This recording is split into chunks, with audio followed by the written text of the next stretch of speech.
일하기 위해 직업을 갖고 또 직업을 갖기 위해 다양한 일들을 하며 살아갑니다. 예로부터 직업은 한 사람의 뿌리라고 불릴 만큼 우리의 삶과 굉장히 밀접한 관계를 맺고 있죠. 그 증거는 미국의 성에서 찾아볼 수 있는데요. 가장 흔한 성 중에 하나인 스미스는 대장장이를 의미하고요.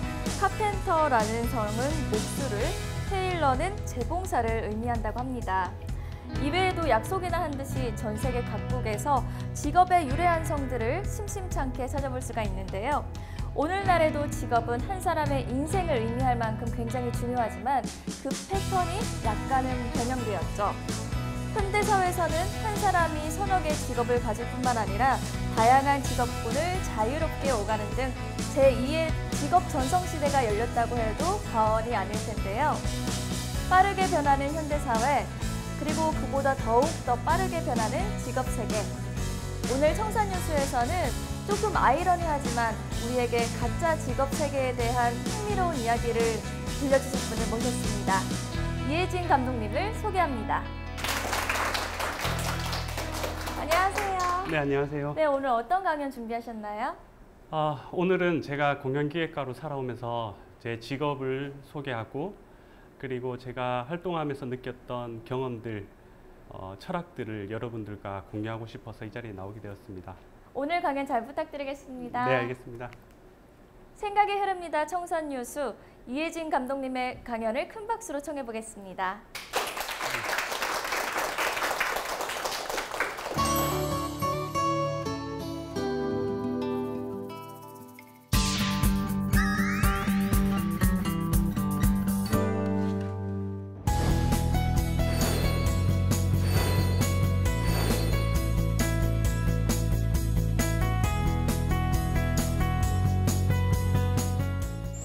네, 안녕하세요. 저는 공연을 만들고 있는 이예진이라고 합니다. 네. 사실 저 같은 직업을 가진 사람들은 이렇게 많은 사람들 앞에서 제 자신을 드러내는 일들이 많지가 않습니다. 오히려 무대 뒤에서 그 예술가들 그리고 다른 배우들을 돋보이게 하는 그런 일들을 하고 있습니다. 그런데 이런 날들이 살면서 많이 오지 않을 것 같아가지고요. 용기를 내서 평소 생각하고 있던 것들을 여러분들께 공유하고 싶어서 나왔습니다. 지금 많이 긴장도 되고 한데 그 용기를 갖고 한번 이야기해 보도록 하겠습니다. 그 세상에는 직업들이 참 많습니다. 그 중에서 사자로 끝나는 직업들이 있죠. 의사, 변호사, 판검사, 교사, 약사, 또 뭐가 있을까요? 세무사, 뭐 하여튼 그런 사자 직업들을 만약에 여러분들이 하고 계시다면 아마 여러분들의 부모님들은 여러분들을 자랑스러워 하실 겁니다. 안정적이니까요. 네, 그리고 반면에 세상에는 가짜로 끝나는 직업들도 많습니다. 예술가, 작곡가, 작가, 저 같은 기획가, 그리고 정치가도 있고요. 또 여행가 이런 직업도 있습니다. 혹시 이 중에서 이런 직업들을 꿈꾸고 계신다면 아마 여러분들 부모님들은 자랑보다는 걱정을 많이 하실 것 같습니다. 저희 부모님도 그랬고요. 근데 이런 직업들을 보니까 어떤 특징이 있더라고요. 그러니까 사자로 끝나는 직업들은 어떤 시험을 통과해서 면허를 발급받고 일을 시작할 수 있었습니다. 판검사가 되려면 사법고시를 치러야 되고요. 그리고 회계사를 하려고 해도 어떤 시험을 통과해야 되는 걸로 알고 있습니다. 면허가 없는 의사를 사람들은 돌팔이라고 부르죠. 의사가 아니라는 말입니다. 그런데 가짜로 끝나는 직업들은 그런 시험이 없는 것 같아요. 그래서 저도 지금 이 일을 하면서 한 번도 이 일에 대한 시험을 쳐본 적은 없거든요. 제가 이런 이야기를 아는 지인에게 했더니 그 지인이 하는 말이 이 가짜가 한문으로 집가짜라고 하더라고요. 그래서 해석하자면 어느 분야에서 집을 짓고 있는 사람들이라고 해석이 가능할 것 같은데요. 오늘은 제가 짓고 있는 그 집, 제 직업에 대해서 얘기하고자 합니다. 제 집의 주소라고 한다면 그 문화예술 분야에 있고요. 그리고 공연과 축제를 만들고 있는 곳에 제 직업이 있습니다. 제가 대학교 때 사진이 별로 없어가지고요. 예, 저 사진 속에 있는 사람이 전데요. 저는 음악대학교를 나왔습니다. 그리고 클래식 작곡을 전공했고요. 이렇게 건축 도면 같은 악보를 만들고 그리고 현대음악이라는 아방가르드한 그런 장르에 심취해서 제 없는 악기를 때려 부수기도 하고요. 지금 나오는 영상의 제 곡은 끝날 때 피아노 뚜껑이 꽝 닫히면서 음악이 끝납니다. 저는 작곡가라는 집을 짓고 싶었습니다. 그런데 그 집에 초대되어서 오는 사람들은 왠지 좀 불편해 보였어요. 아무래도 작품이 난해하고 이해하기가 어렵다 보니 그러던 중에 제가 대학교 1학년 때 같이 공부를 했던 친구들과 함께 지하철에서 재미삼아서 클래식 거리 공연을 했습니다. 이때는 그 기획이라는 개념 자체도 몰랐고요. 지금 버스킹이라는 현상도 그때는 흔치 않던 시절이었습니다. 근데 보시다시피 많은 시민들이 예상외로 저에게 큰 박수를 보내줬고요. 저는 굉장히 뿌듯했습니다. 제가 만든 그런 자리에서 많은 사람들이 좋은 추억을 안고 가고 있다는 느낌이 들어가지고 그 보람이 너무 컸습니다. 그리고 그 공연을 보고 가시는 분들 표정에서 저는 마치 우리 집에서 잘 놀러 간다라는 그런 무언의 메시지를 받았고요. 그로부터 저는 이제 제가 짓고 있는 집에는 많은 사람들이 와서 즐겁고 행복한 추억을 만들어 갔으면 좋겠다는 그런 생각을 하게 되었습니다. 어쩌면 지금까지 이 일을 하게 된 그 시작이라고도 볼 수 있을 것 같습니다. 사람들은 저를 감독이라고 부릅니다. 그리고 현장에서 제 역할은 좋은 예술가들과 좋은 작품을 만들어서 시민들과 함께 만나게 해주는 그런 중매 역할을 먼저 하고 있고요. 예전에 제 조카가 저한테 묻더군요. 삼촌은 트와이스랑도 공연해봤냐고 물었습니다. 그래서 제가 조카에게 얘기하기를 삼촌은 예술가들하고는 일을 하지만 연예인이랑은 일을 자주 못해 라고 얘기를 했는데요. 아무래도 제가 추구하고자 하는 공연들은 그런 좀 순수 예술 쪽에 있다 보니 여러분들이 내시는 세금을 가지고 제가 공연을 만들고 있습니다. 그렇기 위해서는 이제 공무원들과 함께 사업을 진행하고 있고요. 그리고 그런 세금들이 아깝지 않게 잘 쓰이기 위해서는 저는 또 한편으로 예술가, 다른 가짜의 직업을 가진 사람들과 노사관계가 돼야 될 때도 있습니다. 그래서 저 감독의 역량 중에 하나는 그런 예술가들의 진짜와 가짜, 그러니까 진가를 감정할 수 있는 그런 눈이 있어야 된다고 생각이 들었고요. 그래서 저만의 기준을 한 3가지를 만들었습니다. 그 기준에 대해서 좀 잠시 이야기를 하도록 하겠습니다. 우선 예술가뿐만 아니라 그 가짜 직업을 가지고 있는 사람들은 어떤 필요로 하는 기질이 있습니다. 예를 들면 우리가 센스 있고 또 감각 있는 사람을 보고 뭔가 예술가적 기질이 있다고 얘기하잖아요. 그리고 정치하시는 분들도 뭔가 리더의 기질을 가지고 있는 것 같아요. 물론 정치하는 사람들 말고도 우리가 학습되어 오기를 항상 그 리더가 되라는 그런 주문을 받고 자란 것 같습니다. 그 예를 들면요, 제가 주말마다 조기축구에 나가서 공을 차는데 항상 경기에 앞서서 사람들이 서로 공격수를 하려고 눈치를 보고 있어요. 아무도 골키퍼나 수비수는 안 하려고 하는 거죠. 그래도 다행인 것은 저희 팀에는 아주 민주적인 제도가 있거든요. 그래서 가위바위보를 합니다. 가위바위보를 해서 제일 진 사람이 골키퍼를 하고 그 다음 수비수부터 채우고 이긴 사람들이 공격수를 합니다. 그게 어찌 보면 우리에게 보편적으로 있는 기질이라고 생각이 들고요. 제가 예술가들한테는 조금 더 깐깐한 기질을 보는 것이, 예술하는 사람 그리고 다른 가짜 직업을 가진 사람들은 이 일이 삶과 직업이 구별되지가 않습니다. 9시부터 6시까지 예술 활동하고 영감을 떠오르고 작품 활동을 하고 6시부터는 뭐 다른 캐릭터로 산다는 거는 그거는 아마 저는 상상할 수가 없는데요. 왜냐하면 작품은 삶에 대한 반영이니까요. 그리고 평상시에 일상을 살면서 그런 관찰하고 있는 것들은 다 영감이 될 수가 있고, 그런 영감의 스위치를 켜고 살아야 된다고 생각이 듭니다. 뭐 정치가를 예를 들어도 우리가 매번 선거 때마다 그분들의 삶의 태도나 자세 같은 것들을 꼼꼼하게 보는 것도 뭐 마찬가지 이유라고 생각이 들고요. 근데 그런 정치하시는 분들의 문제는 뭐 대부분 자질이 없더라고요. 그래서 제가 두 번째로 기준을 두는 게 자질, 즉 실력입니다. 성경에 보면 집을 비유로 하는 구절이 나오는데요. 하나가 반석 위에 지은 집, 그리고 하나가 모래 위에 지은 집, 이렇게 얘기를 합니다. 그 중에서 반석 위에 지은 집은 쉽게 무너지지 않지만 모래 위에 지은 집은 쉽게 무너진다고 합니다. 그러니까 저는 실력이 없는 예술가들은 모래 위에 지은 집이라고 저는 생각을 하고요. 세 번째로 말씀드릴 거는 열정이 있어야 된다고 생각을 해요. 왜냐하면 기질과 자질을 갖추더라도 이 일 자체가 막연하고 불안한 일입니다. 그 사자 직업 같은 경우는 그냥 예를 들면 남들이 만들어 놓은 아파트에 분양을 받아서 사는 것 같은 그런 느낌이 든다면, 저희는 직접 땅을 일구고 그 위에 기둥을 세우고 집을 하나씩 지어 가야 됩니다. 근데 처음부터 집을 잘 지을 수는 없잖아요. 아무래도 내공 있는 건설사들보다 비가 오면 비가 셀 우려도 많고요. 태풍이 불면 날아갈 확률도 높습니다.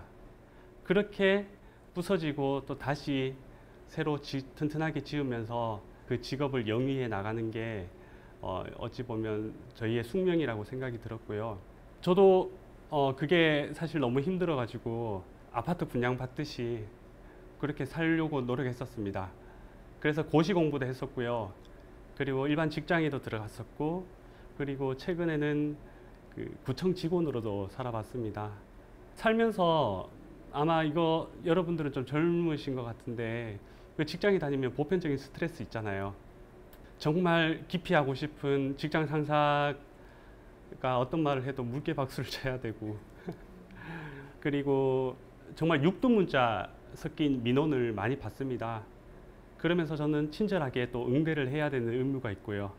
제 마음과는 다르게 미소가 친절하였다고 상도 받았습니다. 그런 일을 하면서 계속 저한테 강하게 더 선명하게 드는 생각이, 똑같은 집을 벗어나서 세상에 없는 나만의 집을 짓고 싶다는 그런 욕구가 강하게 생겨났습니다. 그리고 사표를 내고 저는 이제 공연 기획가라는 일을 시작하게 되었고요. 아무래도 기술이 없으니까 그런 관계되는 예술가들 또 다른 관계자들을 만나서 좀 많은 이야기를 하면서 기술을 배웠습니다. 그리고 그런 이야기들을 오늘처럼 여러분들과 다른 자리에서 공유를 많이 했었고요.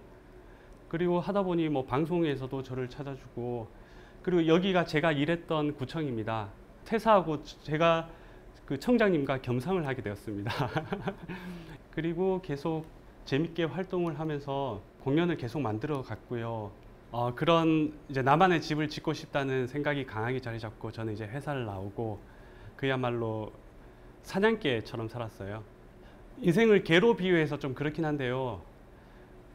사람들은 그냥 서당개와 들개만 있는 것 같아요.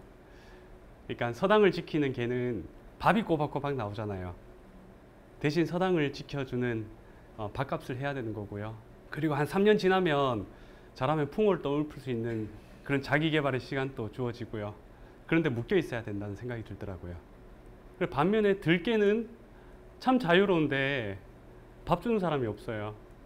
그래서 자기가 사냥을 해야 되고 때로는 쓰레기통을 뒤져야 되는 경우도 발생하고요. 근데 살면서 좀 안타까운 사람들을 많이 봐요. 정말 서당에 있기엔 아까운 사람도 있었고요. 그리고 들개로 살기에는 사냥을 할 수 없는 사람인데 단순히 그 기질 때문에 그렇게 사는 사람도 많이 봤고요.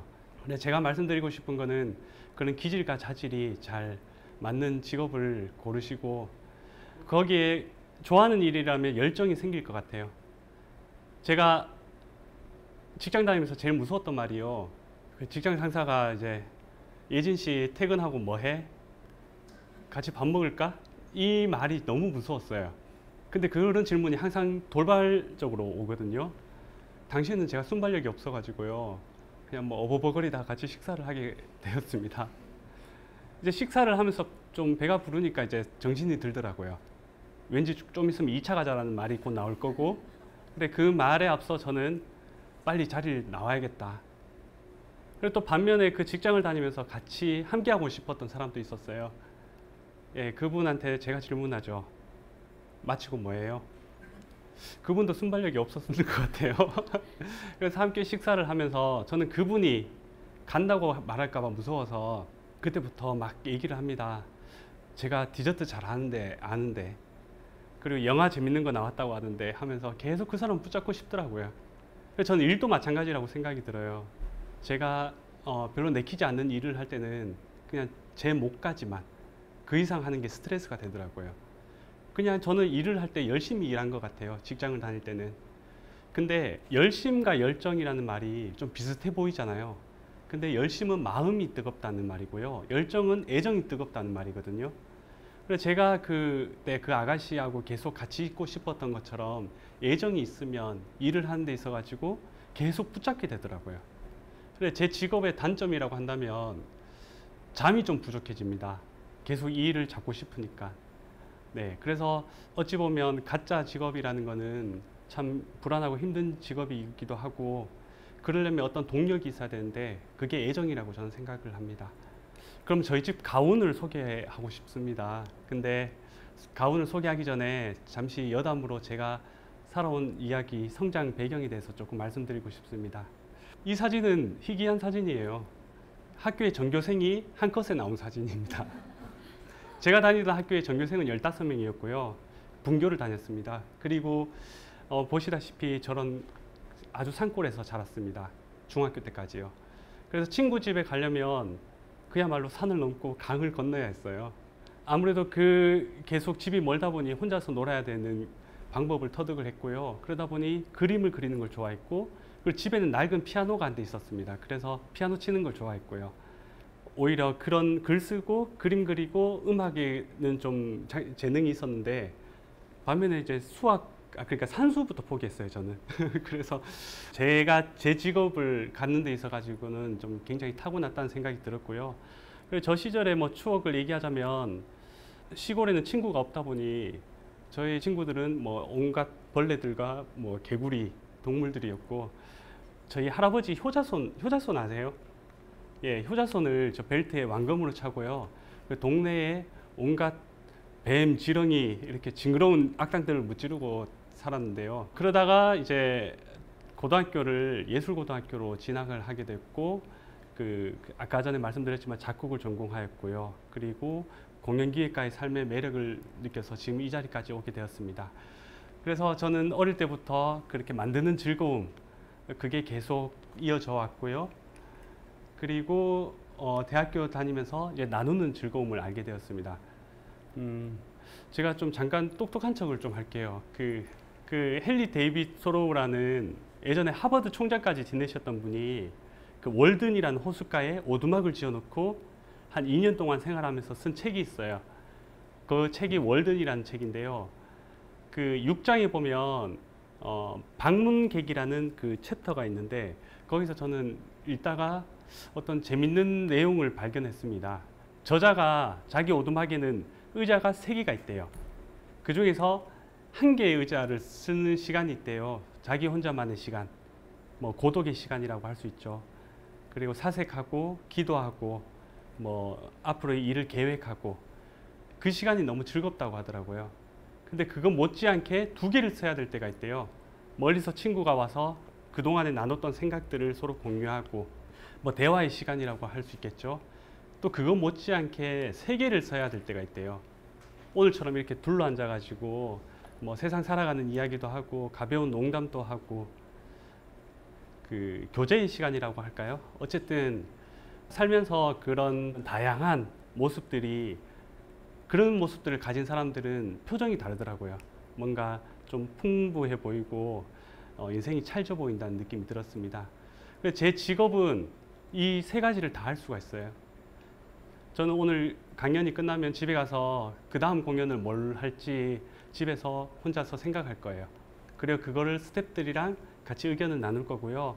언제가 때가 되면 관객들을 모셔가지고 같이 공연을 즐기고 그리고 끝나고 맥주 한잔 마시면서 여정을 닫을 건데 이런 여정이 담긴 삶 좀 매력적이지 않나요? 제가 짓고 있는 집의 가훈을 소개하도록 하겠습니다. 제가 예전에 제 완검으로 도마뱀 잡고 뱀을 무찌르고 했듯이 그런 악당이 있었잖아요. 근데 저를 괴롭히는 또 다른 악당이 있었어요. 저희 사촌 형이, 지금은 솔직히 싸우면 제가 이길 것 같은데요. 당시에는 워낙 덩치도 크고 그리고 성격이 너무 개팍했어요. 그래서 명절에 친척들이 모이면 그리고 가끔 어른들이 송묘를 가거나 집을 비우게 되는 경우가 있어요. 그때 되면 이제 저희의 고통의 시간이 시작되고요.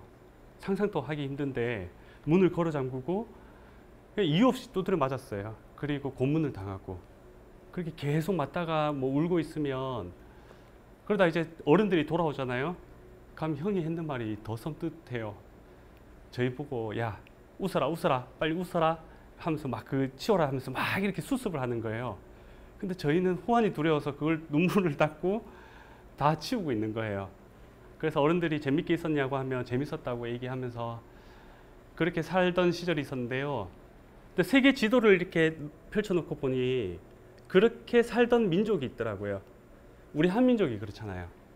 일본이 와서 때려놓고 웃어라 하면 웃어야 되고, 뭐 세계 열강이 와서 때려놓고 웃어라 하면 웃어야 되고, 심지어 공산당이 와서 때려놓고 웃어라 하면 웃어야 됐고, 그런 약소국들, 또 어느 나라가 있냐면 아일랜드란 나라 아세요? 영국 잉글랜드 옆에서 두들겨 맞던 나라가 있는데, 하여튼 이런 강대국 옆에 약소국들의 음악에서는 어떤 특징이 있었어요. 혹시 음악 시간에 장조와 단조를 배웠어요? 제가 배우기로는 장조는 밝고 경쾌한 곡, 그리고 단조는 슬프고 우울한 곡으로 배웠거든요. 근데 우리나라 아리랑은 굳이 치자면 장조로 돼 있어요. 근데 그 음악을 들으면 마냥 기쁘지만은 않잖아요. 그리고 어기야 디어 자 어이야 디어 어기여 차, 이 노래 아세요? 예, 뱃노래라는 노래인데요. 이게 랄랄라 도라솔미로 시작하는 개 이름으로 이루어진 음악인데, 이 음악은 예전에 배를 타던 사람들이 힘들 때 힘내자고 불렀던 음악인데 이게 단조로 돼 있어요. 그리고 아일랜드에 보면 오 데니 보이라는 노래가 있거든요. 우리말로 목동아라고 번안이 된 곡인데요. 이 음악을 아마 집에 가서 들어보시면 굉장히 뭔가 심금을 울려요. 근데 그 가사는요, 그 전쟁터에 아들을 보내야 하는 엄마의 심정이 반영되어 있는 거거든요. 근데 이 음악이 장조로 이루어져 있어요. 스코틀랜드라는 나라도 있어요. 그 영국 위에, 잉글랜드 위에서 두들겨 맞던 나라인데, 그 노래 아시죠? 석별의 정, 올드 랭사인. 그거는 작별을 노래하면서 또 장조로 되어 있고요. 그리고 아르헨티나 탱고 같은 음악들은 옛날에 그 이주민들의 한이 서려 있는 곡인데 대부분 단조로 되어 있지만 사람들은 거기 춤을 추더라고요. 그래서 제가 어찌 보면 심금을 울리고 제 마음 코드가 통하는 음악들이 저는 그런 좀 복합적인 음악들이었어요. 그래서 사실 저는 클래식을 공부했거든요. 클래식을 한 15년 넘게 공부하면서 이게 아무리 생각해도 애정이 안 생기더라고요. 뭔가 애정 없는 연애를 하는 그런 느낌. 근데 그게 아무래도 개인적인 생각인데요. 클래식이 발달한 나라는 독일, 뭐 프랑스, 영국, 이런 애들은 그냥 자기가 그냥 기쁘면 그냥 오솔레미오 이렇게 나오는 것 같고, 슬프면 뭐 찌고이네르 바이젠이라는 음악이 있어요. 그 아주 굉장히 슬픈 음악인데, 그러니까 뭔가 이 복합적인 제 마음을 대변해 주지 못하는 것 같더라고요. 그래서 저는 이런 음악적 특징을 가장 잘 표현하는 단어를 찾았어요. 그게 애환이거든요. 사람들은 애환하면 좀 서럽고 슬픈 것만 생각하잖아요. 근데 애자는 슬플 애자인데 환은 기쁠 환으로 이루어져 있어요. 그래서 슬프고 기쁜, 요즘 말로 우프다라는 말 있죠. 예, 약간 그런 느낌인 것 같더라고요. 그래서 저는 시대가 지나도 우리는 여전히 그 노래방에서 넥타이를 풀고 탬버린을 흔들면서 트로트를 부르잖아요. 그 트로트도 보시면 대부분 단조로 이루어져 있거든요. 그러니까 거기에 우리 애환을 푸는 거잖아요. 그래서 저는 저희 집에 오는 사람들이 그런 애환을 달래고 갔으면 좋겠다는 생각을 하게 되었습니다. 그래서 저희 집 가훈은 애환을 달래는 집이라고 정했고요. 이거는 그냥 뭐 재미삼아 보시면 될 것 같아요. 제일 최근에 했던 공연인데 옛날 음악 보면 참 애환이 서려 있더라고요. 가사도 더 시적이고 멜로디도 더 예쁘고 그런 옛날 근대 가요를 가지고 다시 현대 젊은 예술가들이 각색을 해서 세련되게 만들면 어떨까 하는 마음으로 기획을 한 거고요. 그래서 제가 2014년도 처음에 애환이라는 공연을 하게 된 후로 지금까지 5년 동안 꼭 매년 하고 있고요. 이제 끝으로 저는 계속 제 집에 저의 생각들을 채워 나갈 계획이고요. 현실이 진짜일까요? 아니면 예를 들어 연극이 진짜일까요? 현실이 진짜 같죠. 예, 어찌 보면 진짜 같은데요. 근데 제가 그때 왜 싫어했던 직장 상사랑 밥을 먹으면서 제가 물개박수를 치면서 그랬던 시절이 있었잖아요. 그걸 제가 연극으로 만든다면 저는 그 밥상을 엎고 팍 뛰어나올 거예요. 연극에서는 제 진짜 생각을 반영할 수 있거든요. 그래서 저는 가짜 직업은 진짜 인생이라는 생각을 하고 지금 저희 집을 짓고 있습니다. 경청해 주셔서 감사합니다. 네.